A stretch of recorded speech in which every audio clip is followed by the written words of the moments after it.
Bonjour tout le monde. Merci de nous rejoindre dans le Divan citoyen, l'émission de la Web TV de Wambé TV. Aujourd'hui, nous allons parler, comme toutes les émissions que nous avons déjà effectuées, sur la citoyenneté et l'engagement citoyen. Aujourd'hui, on a des invités qui vont nous parler de, disons, comment ils ont réussi dans leur quartier à faire émerger une citoyenneté avec des jeunes de leur quartier, comment ils ont réussi à intégrer l'ensemble de la communauté dans les projets de développement local qu'ils ont mis en place. Donc aujourd'hui, on a nos amis de Pastakseni, du PRODEF, Mathieu Ndiaye et Sahir Ndiaye. Les Ndiaye sont à l'honneur aujourd'hui. Sahir, bonjour.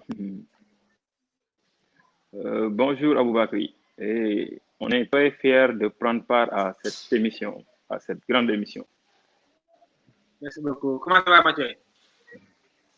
Ça va, alhamdoulilah, Aboubakri, super. Nous sommes là et voilà, nous sommes à vous. C'est un plaisir de participer à cette émission, le divan citoyen. Là, nous sommes assis sur le divan et voilà. Alors, aujourd'hui, on va parler d'un thème qui est affiché, c'est comment réussir une action citoyenne.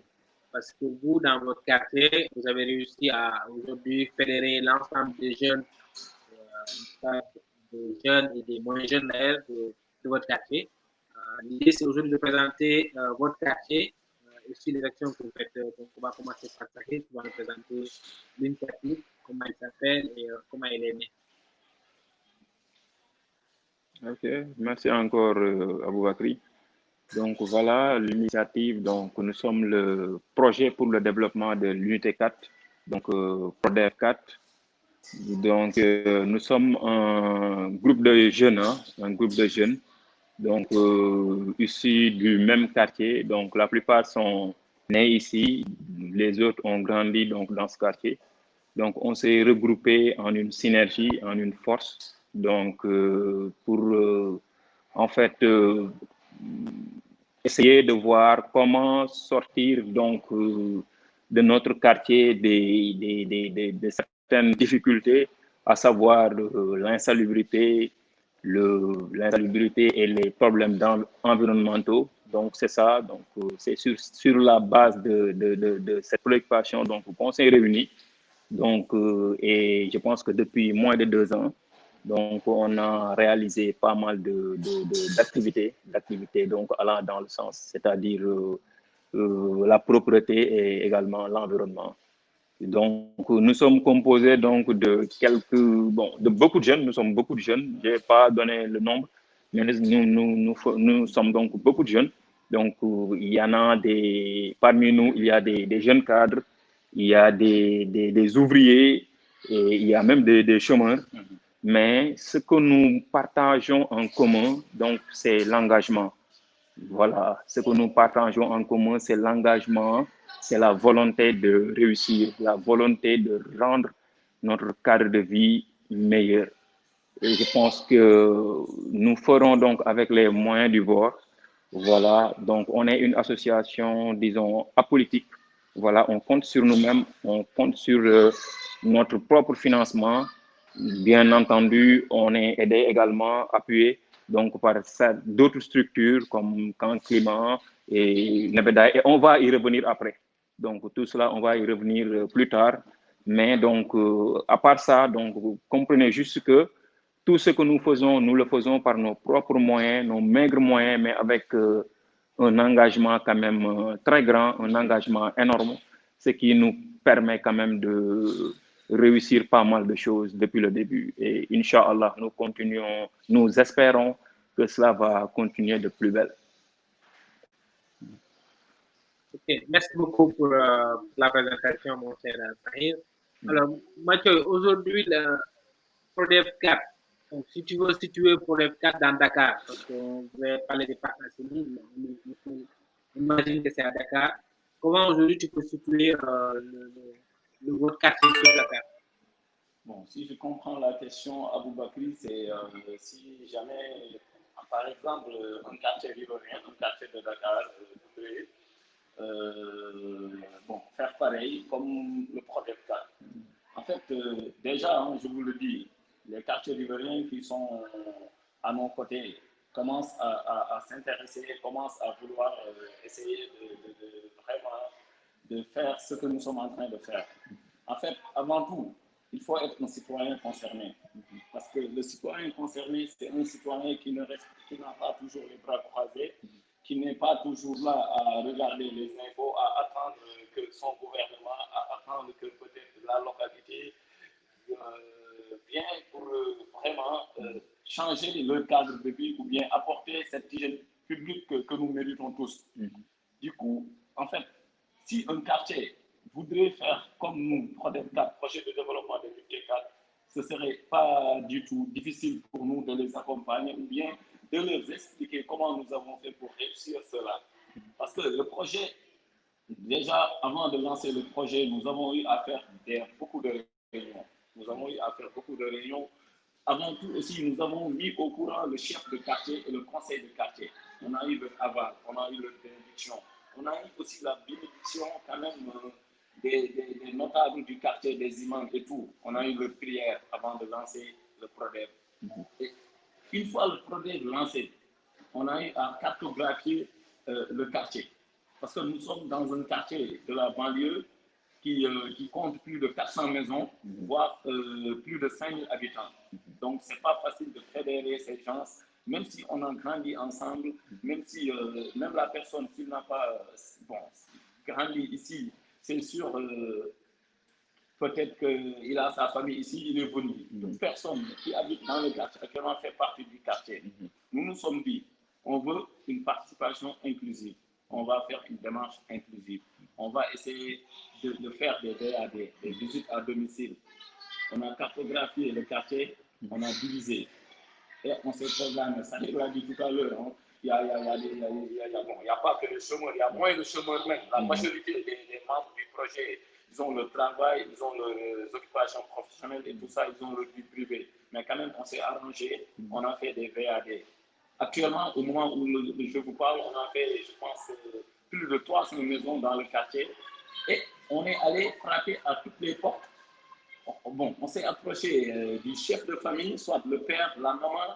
Il y a même dans beaucoup de maisons où nous sommes entrés, le père de famille a appelé ses enfants, sa femme. Nous sommes assis comme ça, dans le cours ou bien dans le salon, et on a discuté, on leur a exposé et expliqué c'est quoi le projet de développement de l'UNTK, en quoi ça tient et où est-ce que cela va nous mener.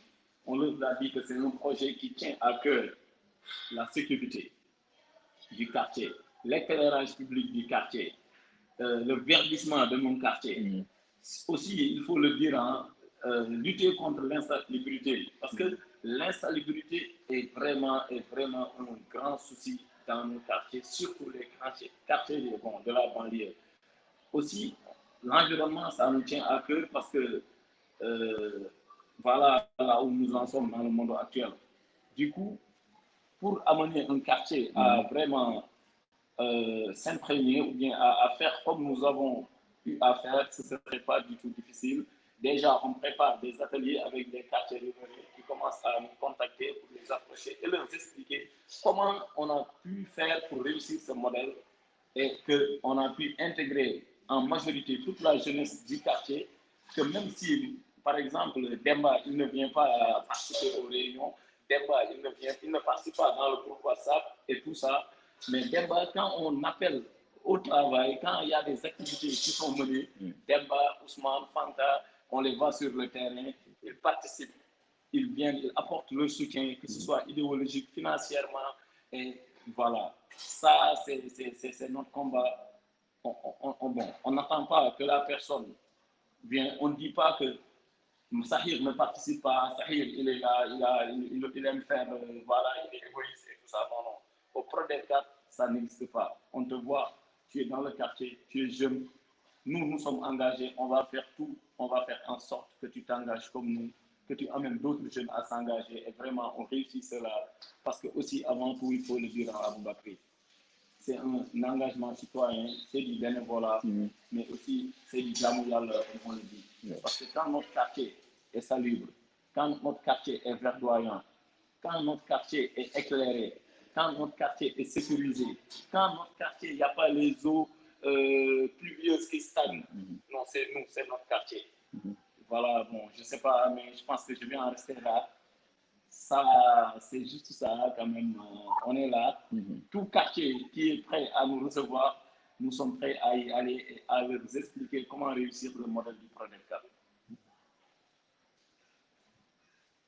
Ok, moi aujourd'hui, bon, j'écoute bien, j'admire la démarche, à savoir déjà, comme vous avez dit, inclusive, aller voir les familles, les pères de famille, les rencontrer, leur dire ce que vous avez envie de faire pour votre quartier. Mais on le sait très bien, on a un problème d'engagement citoyen dans notre société. Les gens, ils ne s'engagent pas comme ça aussi facilement. Les gens, ils s'engagent souvent parce que il y a des récompenses derrière, parce qu'il y a des choses derrière. Comment vous avez pu faire émerger cet engagement citoyen-là, sans que vous le dites de manière bénévole, c'est que les gens ils viennent chez vous bénévolement, j'imagine que vous avez des cotisations, j'imagine que vous avez beaucoup d'activités. Comment vous avez réussi à arriver à faire ça? Bon, merci Aboubakri. Sahir, vas-y. Ok. Donc, je pense qu'il y a quand même un fait très important qu'on doit souligner. C'est-à-dire que pour réussir ce genre d'action, action citoyenne, il faut quand même une chose importante. Hein, c'est quoi? C'est de ne pas faire de la chose une affaire élitiste d'abord. Ça, c'est important. À l'unité 4, on ne fait pas de l'action citoyenne, ou bien en tout cas le Prodevcat, on n'en a pas fait une affaire élitiste.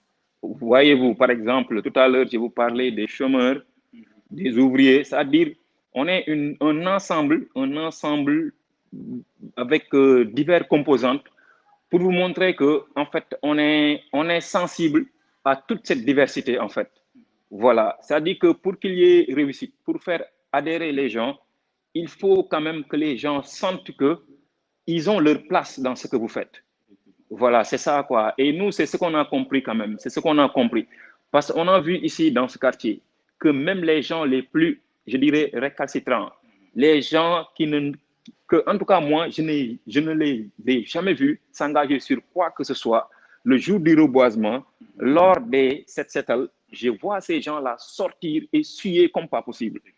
Je me suis dit que nous avons bien fait de ne pas faire de Prodevcat une affaire élitiste, genre une affaire de voilà, les cadres venez ici, les gens intelligents. Non, nous, on en a fait une affaire très simple et très fluide.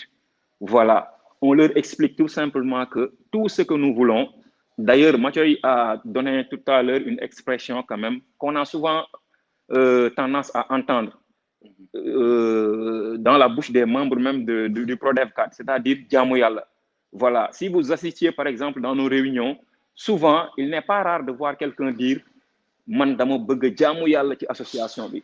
Voilà, cela veut dire tout simplement que les gens avaient cette volonté, les gens avaient cette envie quand même de faire quelque chose parce que en fait ils sont fatigués, ils sont là de confier leur avenir à des politiciens ou bien à des hommes politiques, donc aux abonnés absents. En réalité, c'est ça. On sentait qu'il y avait quelque chose. Et je pense que cela ne nous est pas propre, nous, habitants de l'unité 4. Voilà. Nous sommes comme les autres habitants, nous sommes comme les autres Dakarois, Sénégalais. Voilà. On est tous habités par une volonté de faire quelque chose. Voilà. Donc, tout le monde est là d'attendre l'autorité. Voilà. Surtout quand on sait que, franchement, l'autorité ne fait pas toujours ce qu'elle doit faire. Voilà. Maintenant, la question est comment réussir à faire comprendre à ces gens-là qu'il y a une autre possibilité de faire quelque chose sans pour autant forcément attendre ces autorités-là. Et nous, c'est ce qu'on a su faire. Voilà. Et c'est pour cela que j'insiste sur le fait qu'on a rendu très fluide donc l'association. Voilà, la compréhension et tout ce qui tourne autour de l'association. Les gens savent que voilà, c'est pas du tout compliqué, c'est pas une affaire de génie. Voilà, nous tous quand nous venons en réunion, on met de côté tout ce qui tourne autour de notre personne et on met en exergue l'association et la simple et importante volonté d'aller de l'avant. Et les gens adhèrent, les gens ont compris, voilà, ils savent que ce n'est pas de la politique. Voilà, déjà, beaucoup d'entre nous ne se sont jamais engagés en politique. Et même ceux qui se sont déjà engagés en politique, on les respecte bien, comme on respecte également tous ceux qui s'engagent à la politique. Mais il faut dire que quand on les voyait dans l'arène politique, on savait pertinemment que ce n'était pas leur cam. Voilà, excusez-moi du terme. Mais ce n'était pas du tout leur affaire. Voilà. Et ces gens-là, quand ils ont vu naître, par exemple, le Prodev 4, voilà, c'était pour eux une aubaine. C'était pour eux, ils se sont dit, voilà, c'est tout ce qu'on attendait. Voilà. Donc, pour vous dire que ailleurs aussi, qu'ils savent que les gens sont animés par un souci d'aller de l'avant, par un souci de s'engager de manière désintéressés, mais seulement ils n'ont pas, par exemple, peut-être que c'est le message qui ne passe pas, ou bien parfois les gens ne se sentent pas forcément dans ce que vous faites. Mais si les gens le font comme nous l'avons fait, comme nous le rendons vraiment des gestes, comme nous le rendons simple, je pense qu'ils auront l'adhésion des autres. Voilà. Ok, merci beaucoup. Merci. C'est très, très important ce que tu viens de dire. Comme tu as précisé également, c'est apolitique, c'est un mouvement apolitique. Donc, les gens ils viennent justement pour le développement de leur quartier, de leur environnement. Mathieu, sur quel axe vous avez commencé les activités de prévention? Quelles sont vos premières actions en fait pour les Merci Aboubakri. Bon, juste avant de répondre à cette question, je rajoute quelque chose par rapport à ce que mon jumeau a dit, Sahir. En fait, le problème aussi, quand on faisait les VAD, il faut notifier qu'on a eu à poser des cotisations symboliques que chaque maison avait à faire. Les cotisations symboliques que chaque maison a fait, parce que qui dit un projet de développement a besoin de moyens. Qui dit un projet apolitique, c'est que c'est un projet qui s'autofinance aussi.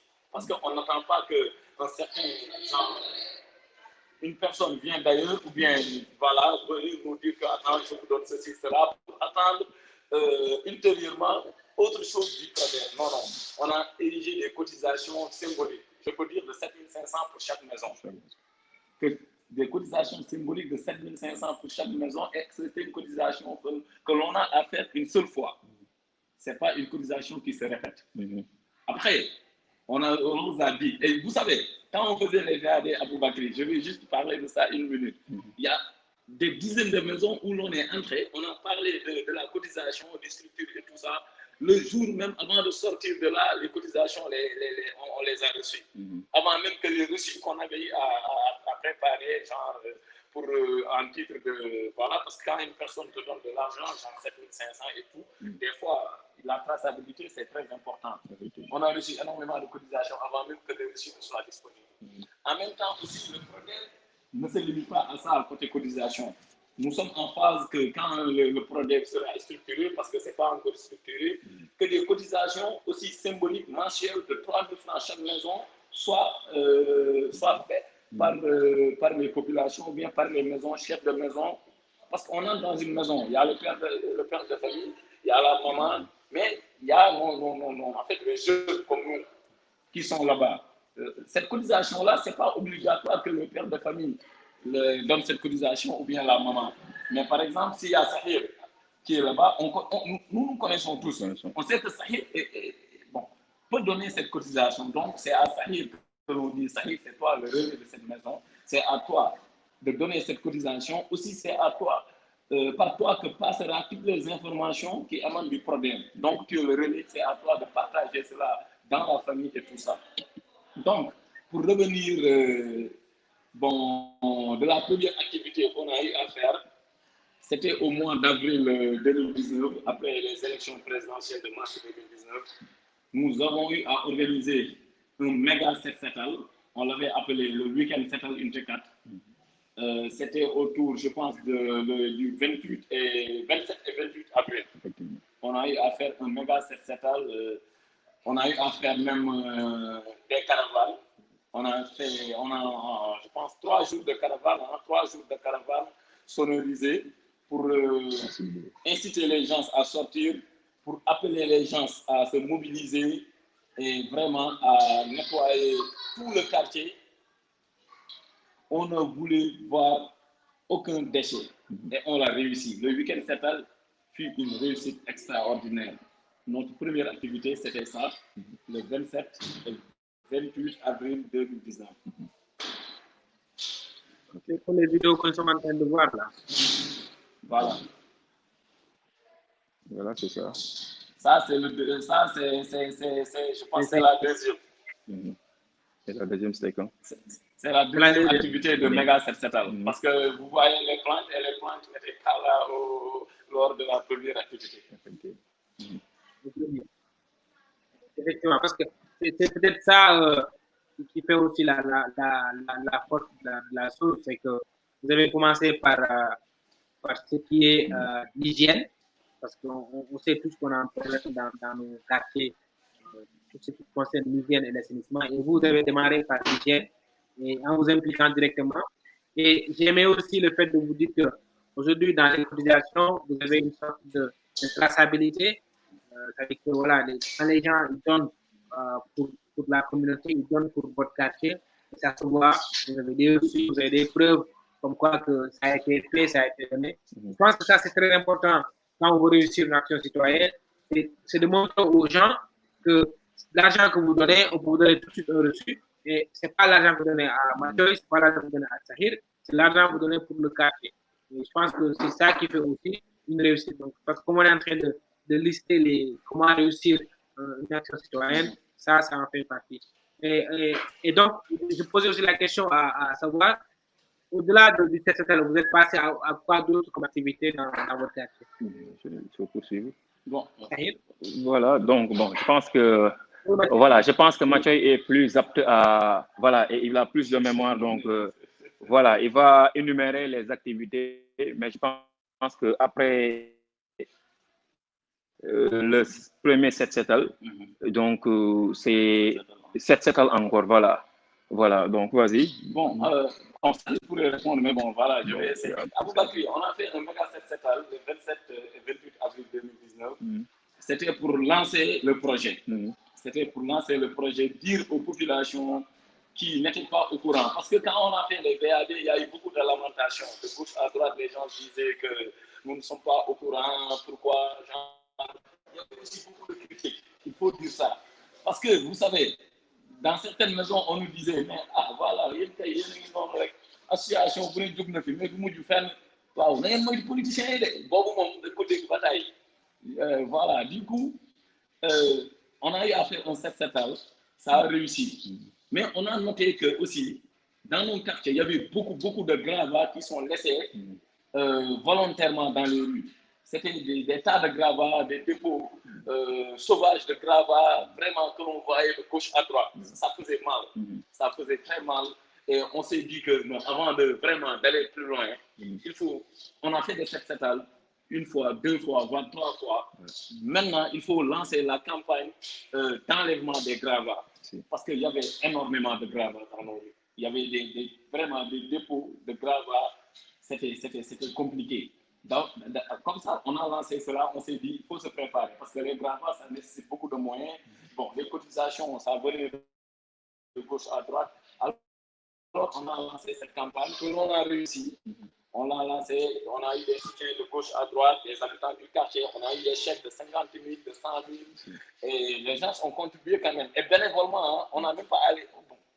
Nous ne sommes même pas retrouvés à tenir les réunions pour dire qu'on va voir, par exemple, Demba ou Pater. Non. Les gens sont venus vers nous, ils ont fait des chèques, ils ont donné leur participation bénévolement, et sans attendre que le PRODER leur rende visite. La caisse avait de l'argent aussi, on s'est organisé, nous avons fait des contacts, c'était pas facile vraiment, on a préparé ça pendant 3 mois, voire 4. On a eu à préparer l'enlèvement des gravats. C'était une activité de grande envergure. Ces week-ends-là, on a eu à enlever Aboubakri 16 camions de 16 mètres cubes de gravats dans le quartier. Je dis bien 16 camions de 16 mètres cubes, ce qui nous a coûté une somme qui avoisine les 650 000 ou plus. Les images sont là. Les images sont là. On a eu à faire ça parce qu'on a eu à dire aux habitants du quartier que devant chaque maison où il y a du gravat, amenez ça, parce qu'on a créé des points focaux. Amenez ça, genre, à côté du dépôt qui se trouve. Vous allez voir après sur les images, derrière la clôture de l'école primaire PAZ, où on a mis des plantes. Sur cette allée, il y avait un dépôt, un grand dépôt de gravats. Il y avait des dépôts, on les a amenés tous les gravats, amenés. Mais si vous amenez vos gravats et que le PRODER enlève tous les gravats qui sont dans le quartier, désormais, on ne veut plus voir qu'une maison soit un chantier et que le propriétaire laisse son gravat devant la maison pendant une longue durée, ou bien qu'il essaie même d'éparpiller le gravat devant chez lui, ou bien dans une ruelle. Du coup, on l'a réussi. Après les gravats, on a fait encore des set-setals. Arrivé le moment où on a eu à vraiment entrer en contact avec nos chers amis, comme l'image qui vient de passer à montrer ça, du camp climat. Je le dis bien, Aboubakry Wade en personne, le présentateur de l'émission. Les gens du camp climat, on les a approchés et puis on voulait faire un reboisement parce que la campagne Unité 4, un toit, un arbre, fut lancée. Il nous fallait vraiment des moyens. Il nous fallait un partenaire parce que ce n'était pas évident pour une première fois que des jeunes qui n'ont jamais planté un arbre, voilà, réussir de planter tout le quartier, de lancer une campagne qui s'appelle Un toit, un arbre. Je pense que je vais laisser à Sahir de continuer sur cette lancée parce qu'il y a eu reboisement, il y a eu encore 7 ans, il y a eu encore reboisement. Sahir, je te laisse terminer pour ça. Oui, je pense que voilà, c'est comme ça, hein, c'est comme il était en train donc d'énumérer, voilà. Donc, on est passé d'activité en activité. Donc, après le premier nettoiement, il y avait un deuxième. Et puis, je pense, après, c'était le reboisement. Et après le reboisement aussi, je pense que, bon, le reboisement qu'on a quand même réussi. Et je pense qu'il y a eu également d'autres set-setals. Voilà. Et puis, des set-setals soit mensuels ou bimensuels, quand même. Voilà. Et ça, c'était important, dans la mesure où, en fait, ces sorties-là, ces sorties de manière massive, en fait, envoyer quand même un signal aux populations, surtout aux gens récalcitrants ou bien aux gens qui ne s'intéressaient pas du tout à notre association. Voilà. Parce que, quand même, je vais rappeler une anecdote, parce que, quand même, il y a des zones où, par exemple, c'était des gens d'un quartier A qui se déplaçaient dans un autre quartier B et qui faisaient le ménage là-bas, c'est-à-dire qui nettoyaient alors que ces gens-là restaient chez eux ou bien les regardaient comme ça, sans rien faire. Voilà. Et quand on est revenu pour faire la réunion d'évaluation, c'est là que j'ai dit aux gars qui disaient que ça, c'était pas normal, qui étaient en tout cas mécontents des gestes de ces gens-là. Je leur ai dit que il ne faut pas en fait s'énerver tout simplement parce qu'on a entamé un grand chantier. Voilà, ce qu'il nous faut, ce n'est pas tout simplement de l'énergie ou bien des finances. Il nous faut également de l'endurance. Il nous faut de la compréhension. Voilà. Et à force maintenant de retourner dans ces quartiers-là et de les nettoyer pour ces gens-là ont compris que, voilà, il n'est plus question pour nous de rester les bras croisés. Ça, c'est trop honteux. On va se joindre à eux. Et voilà ce que nous avons réussi. Donc, dans ces sorties-là, en plus de nettoyer les quartiers, c'était des moments,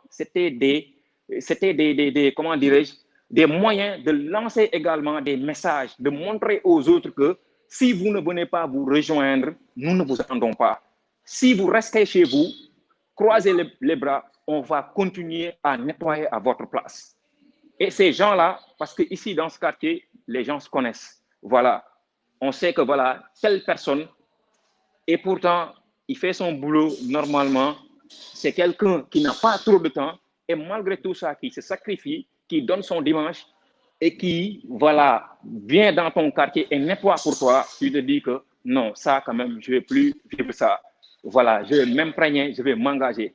Donc, c'est cette posture-là qu'on a adoptée et qui nous a permis, au fil du temps, donc, de pouvoir faire adhérer les gens, en fait. C'était pas de simple, il ne faut pas voir de simples sorties set-setals, quoi, anodin. Non, c'était pas ça. En plus de set-setals, c'était des messages. Voilà, parce qu'on se disait tout le temps, les gars, il faut qu'on, par exemple, il faut qu'on passe par cette rue-là, parce que ces gens-là ne participent pas, ces gens-là sont indifférents. Il faut leur montrer que, voilà, même s'ils ne font rien, nous allons faire. Et finalement, on a eu l'adhésion de tous ces gens-là. Donc, pour dire que, voilà, les activités se menaient en même temps que les campagnes de sensibilisation. Et je pense que, donc, pour continuer dans les activités, je pense que chaque mois, on tient des set-up. Bon, chaque 2 mois, on va dire. Et même mieux, maintenant, on fait des set-up par secteur. Cela veut dire que dans mon secteur, parfois, je peux ne pas attendre l'association, par exemple. Je peux ne pas attendre l'association. Je peux dire à mon équipe, voilà, OK. C'est là où je voulais venir dans l'organisation. Comment vous avez scindé le travail, comment vous avez fait des organisations, comment vous avez réussi à ce que toutes les 300 ou quelques maisons qui sont dans votre quartier, vous avez réussi à qu'il y ait une sorte de répartition des rôles, répartition des tâches. Comment vous avez réussi à faire ça? OK. Bon, je pense que ça a été facile parce que nous sommes dans un quartier où vraiment nous avons la chance d'avoir des gens magnifiques, hein, des gens vraiment engagés, des modèles à suivre. Franchement, à l'UNICEF 4, nous avons cette chance. Du coup, le projet a été épousé par cette partie de la jeunesse, une jeunesse engagée, une jeunesse déterminée, une jeunesse persévérante aussi, une jeunesse qui ne badine pas quand il s'agit de travailler pour le quartier, quand il s'agit de rendre le quartier salubre. Du coup, cette jeunesse est venue s'engager. Mais une jeunesse genre, dans chaque quartier, vous savez, il y a les mouvements de daïra, les mouvements de sport, et tout ça, mais cette jeunesse-là qui dirige les daïra, cette jeunesse qui dirige les AIC, c'est cette même jeunesse qui est venue et qui s'est approprié le problème. Donc, ce n'était pas compliqué. Du coup, on s'est dit, attends, comme Mathieu, genre, en tant que coordinateur provisoire, ou c'est-à-dire en tant que chargé de com, qui puisse s'accaparer tout ça, organiser, non, ça va être compliqué. On s'est dit, attendez, on va diviser le quartier par secteur. D'abord par zone, on a divisé l'unité 4 en 4 zones. Zone 1, zone 2, zone 3, zone 4 qui est la zone Laïenne. Parce que l'unité 4 a une extension qui s'appelle la zone Laïenne, mais qui fait partie de l'unité 4. Du coup, les zones fonctionnaient. Mais quelques mois après, le projet s'est agrandi. La jeunesse est venue vraiment s'approprier le projet. Du coup, on s'est dit non, on va plus faire des zones, mais on va faire des secteurs. Du coup, on a cartographié le quartier parce qu'on a la carte de l'unité 4. On a divisé le quartier en 12 secteurs. En 12 secteurs, et que dans chaque secteur, il y a un jeune modèle, un jeune qui est écouté, un jeune qui est respecté et qui respecte tout le monde, que ce soit parents, enfants et jeunesse. En gros, et cette personne-là a été chargée de gérer le secteur. Chaque secteur a créé son propre groupe WhatsApp, mais nous tous, nous nous retrouvons dans le grand groupe. On tient des réunions. À chaque réunion, s'il y a une seule personne qui vient, par exemple, du secteur 6, parce que ça arrive, par exemple, lui, il est du secteur 6, l'un des meilleurs secteurs. Vous avez vu quand vous étiez là lors de la journée de l'arbre, là, je pense, lors de notre deuxième reboisement. Donc, c'est ça. Le secteur fonctionne, le secteur travaille, le secteur organise même des mini-secteurs, disons, chaque mois. Il y a même des secteurs qui ont eu à prendre le calendrier et à se dire, chaque premier dimanche de chaque mois, on fait des secteurs. Mais aussi, une chose importante, qui fait secteurs a besoin de matériel à Aboubakri. Qui fait secteurs a besoin de brouettes, de pelles, de râteaux et tout ce qui va avec, et de balais aussi pour les femmes. Et de gants et de masques. De gants, de masques et tout ça. Du coup, comme c'est un projet qui s'autofinance, on ne demande pas. Sincèrement, on ne demande pas. On s'est cotisé encore. Dans chaque secteur, il y a eu des cotisations qui sont lancées, gérées par le chef de secteur. Bon, par exemple, même si la personne n'est pas membre intégrant du projet ou bien il ne participe pas et tout ça, parce que je vous le dis, nous nous connaissons tous, donc nous nous respectons tous. Et la confiance est déjà là. Alors, le chef de secteur, il fait un tour, il fait dans les bancs il fait un tour, il demande, mais attends, Sahir, attends, on va acheter du matériel, on va acheter une brouette, des pelles, des râteaux, ta contribution, les gens se donnent des 1000 francs, 2000, 5000. Du coup, nous avons réussi ce système. Actuellement, sur les 12 secteurs, je peux vous dire que les 8 secteurs ont leur propre matériel de septétal de nettoiement. Que ce soit brouette, que ce soit pelle, râteau, balai et tout ça, gants et tout ça. Et à chaque fois qu'on a besoin de matériel aussi, au lieu d'aller dans les quincailles, dans les magasins qui sont là et qui vendent cher, non. Ibrahim Abal, qui est l'initiateur du projet, il va chaque ville, il cherche là où les matériaux sont vendus en gros, il regroupe tout l'argent qui a été collecté, il achète en gros. Une fois arrivé, il fait le dispatching. Tel secteur, tu as pu avoir 10 râteaux. Tel secteur, tu as pu avoir quelques perles. Toi, aujourd'hui, tu as pu avoir une couvrette, ainsi de suite, ainsi de suite. Nous avons pu réussir cela. Et jusqu'à présent, quand même, nous continuons à travailler sur cette lancée. Et ça nous réussit bien. Saïd a oublié peut-être de dire l'une de nos plus grandes réalisations. J'allais le dire. Abou Bakri, l'une de nos plus grandes réalisations, que, bon, je vais te donner la parole avant de laisser à Zahir de parler de ça, parce que c'est très important de parler des allées du cinéma. Des allées du cinéma.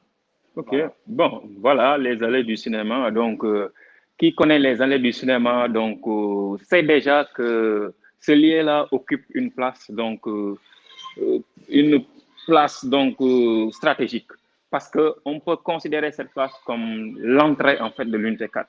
Parce que quand tu viens, par exemple, de la ville, en tout cas, pour entrer à l'unité 4, tu es obligé, donc, de passer par les allées du cinéma. Et les allées du cinéma, c'était tout simplement exécrable. C'était invivable. Voilà, c'était un lieu de dépotoir d'ordures. Voilà. C'était même une écurie de chevaux. Voilà. Voilà. Donc, et c'est une place quand même assez longue. Voilà, 72 mètres, ce n'est pas rien. Voilà. Mais quand même, quand on prenait l'initiative quand même d'aller changer donc le visage de cet endroit-là, les gens ne pouvaient pas imaginer, donc c'était irréaliste. Mais quand même, ça nous a coûté 3 jours, je pense, 3 jours de dur labeur, mais on l'a quand même réussi.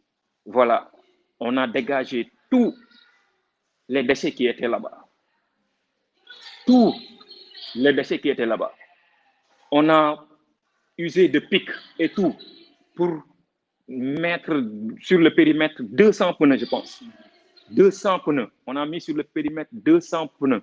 Voilà. Et on a acheté un camion donc de béton. De béton, voilà. Béton, peinture et tout. Voilà. Et au finish, on a même donc planté des arbres. Voilà. C'était inimaginable. Donc, les images d'avant et d'après sont là. Les images parlent d'elles-mêmes. Mais je pense que quand même, c'est une réalisation qui mérite quand même très fière. Très fière parce que non seulement tout le monde a apprécié, très fière parce que il n'y avait plus donc ce visage hideux des allées du cinéma, mais fière surtout parce que cela a fait tache d'huile partout. En fait, voilà, les images ont fait le tour du monde, bien sûr, via les réseaux sociaux. Voilà, les images ont fait le tour du monde. Les gens nous ont appelés partout, la presse, et même on n'est pas allé vers la presse, et la presse elle-même est venue vers nous pour nous dire comment vous avez réussi à faire ça. Voilà, donc on a été vraiment fiers quand même d'accomplir donc, cela donc, dans les allées du cinéma. Mais on se dit que voilà, ce n'est rien par rapport aux chantiers qui nous attendent. Voilà, Abou Bakri. Donc, grosso modo, je pense qu'on a parlé un peu des activités, donc du début bon, à la fin. Donc, je pense que voilà, les activités, c'est un peu ça. Bon, sinon, le reboisement qu'on a récemment fait le 9. Donc, voilà, Abou. Donc. Non, moi, je suis fier parce que j'ai été voir les années du cinéma, j'ai été séduit par ce que vous avez fait. Et je pense que c'est un exemple, comme vous l'avez dit, c'est de montrer de détermination et aussi de montrer que une fois que vous êtes réunis, que vous êtes disons, ensemble pour faire quelque chose, vous réussissez. Et c'est ça qui a été un point déterminant pour nous également, parce qu'on l'a vu sur les réseaux sociaux, on a vu que les journaux en parlaient, et que on est venu, on a vu, et ça nous a fait plaisir de voir ça de visu. Et aujourd'hui, c'est encore entretenu. On est venu, on a fait du reboisement avec vous une première fois. On a eu plus de 85% de réussite, c'était extraordinaire. On a vu des arbres vraiment, disons, qui nous ont dépassé même au niveau de taille et, en une année. Et je pense que ça qui a aussi fait qu'on est revenu vers vous le 9 pour la journée de l'art. Et parce que nous, ce que vous êtes en train de faire va être montrer un exemple. On a eu des chaînes internationales qui sont venues couvrir. On a eu RFI, on a eu Le Monde. Donc, c'était très important de voir des jeunes engagés et d'une façon bénévole et d'une façon organisée, parce que comme j'ai dit, j'ai été surpris de voir des jeunes me sortir la carte de leur quartier. Ça a été un peu bizarre de voir ça dans la carte, mais c'était très, très bien. Aujourd'hui, moi, je voudrais, il reste moins de 5 minutes de mission.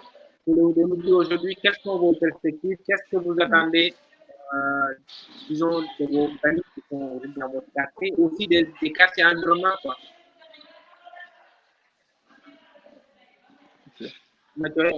Tu peux répéter, Aboubakri, je n'ai pas trop saisi. Nos perspectives et ce qu'on entend de nos quartiers, donc de nos quartiers voisins, quoi. Ok. Voilà. C'est-à-dire des autres unités des parcelles, quoi. Ok. Bon, Aboubakri, nos perspectives, je pense que nous avons un rêve, hein. Nous avons un rêve pour notre quartier, je vous le dis. Et ce rêve-là, nous savons que nous pouvons réaliser ce rêve, car nous sommes sur la bonne voie. Je vous le dis, tout ce qui nous tient à cœur, c'est d'avoir un quartier salubre, d'avoir une hygiène publique beaucoup plus appréciable et un cadre de vie magnifique, d'avoir surtout aussi un quartier verdoyant.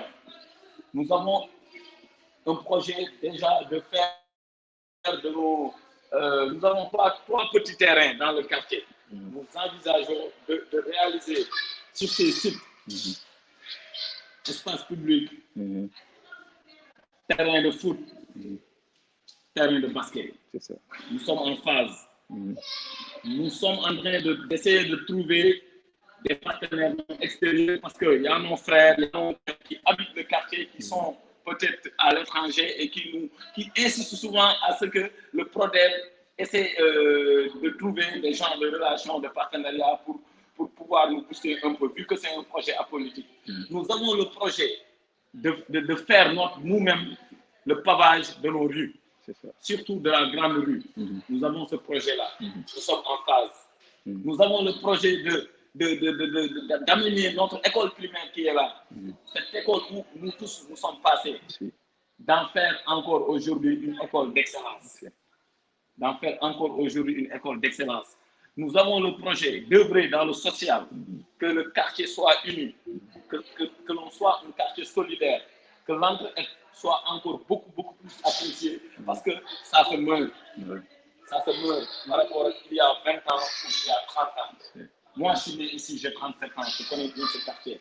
Mais Aboubakri, nous avons des perspectives, nous en avons beaucoup même. Et Inch'Allah, Rabbi, vous nous avez accompagnés. Vous nous avez accompagnés lors du... Oui, vas-y. Non, c'est extraordinaire. Les perspectives sont bonnes. Les perspectives sont bonnes. Et je pense que, comme tu l'as dit, nous allons encore travailler ensemble. Nous allons trouver des voies et moyens pour vous accompagner. Et j'en suis très fier de voir que ce projet est adopté par tout le quartier.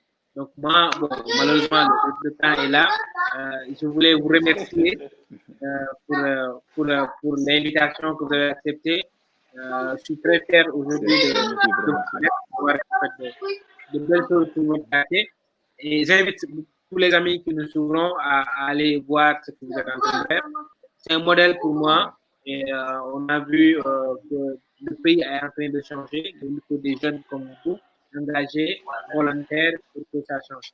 En tout cas, merci beaucoup pour tous ces conseils, parce qu'aujourd'hui, on a vu comment réussir vraiment un engagement citoyen, et d'une façon bénévole et apolitique.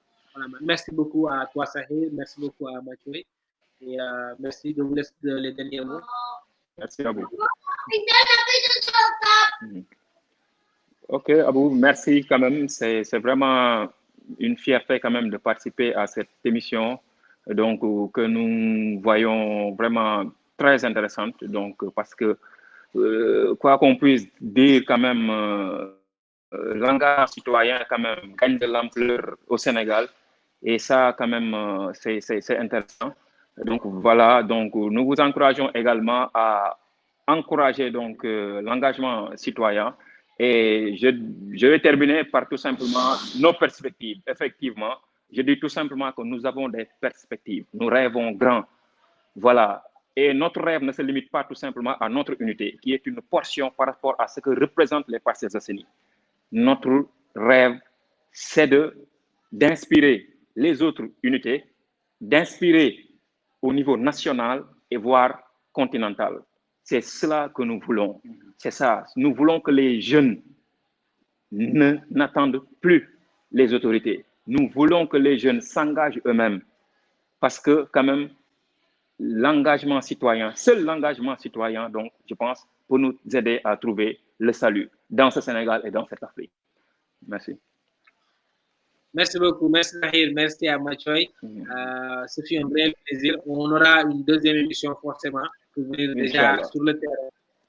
Voir ce que vous avez montré. Merci beaucoup à vous. Bon, on se dit les amis bientôt pour une nouvelle émission avec d'autres jeunes aussi engagés que Mathieu et Nahir pour le pays. Merci beaucoup à tous. Merci beaucoup à vous. Merci à vous, Bakri. Merci. Merci. Allez, ciao. OK.